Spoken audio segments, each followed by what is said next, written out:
सरकारी योजना अशा बंद होत नाहीत.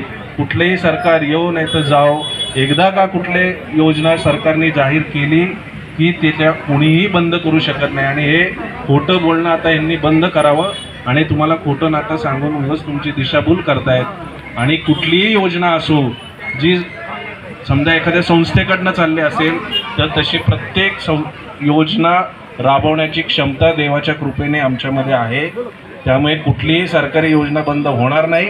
आणि ज्या काही दुसऱ्या संस्थेच्या माध्यमातून ज्या काही योजना असतील त्या योजनासुद्धा आम्ही पुढे नेल्याशिवाय राहणार नाही, हा शब्द मी तुम्हाला या ठिकाणी देतो. तुम्ही सगळ्यांनी गेले 15-20 वर्ष भाऊंना जे प्रेम दिलेलं आहे, जे आशीर्वाद दिलेला आहे, तेच प्रेम आणि आशीर्वाद आमच्या मागे सुद्धा राहावे एवढीच मी तुम्हाला विनंती करतो. माझ्या दोन्ही भगिनी मगाशी बोलल्या, खरंच मनापासून गेले 8-10 वर्ष ते काम करतायत. ज्यांना आपण निवडून दिलं ते 5 वर्ष गायब होते, पण या नगरसेविका नसताना गेले 8 वर्ष बचत गटाच्या माध्यमातून महिलांसाठी त्यांचे दैनंदिन प्रश्न सोडवण्याचा प्रामाणिक प्रयत्न करत आहे. आणि नगरसेविका नसताना त्यांनी एवढं काम केलेलं आहे, तर नगरसेवक झाल्यावरती किती काम करतील याचा तुम्ही अंदाज घ्या.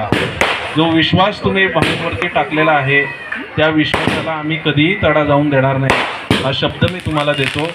आणि तुमचे आशीर्वाद आणि सदिच्छा आमच्या खूप बरोबर राहू देत एवढेच पुन्हा विनंती करतो आणि माझे 2 शब्द थांबवतो. धन्यवाद.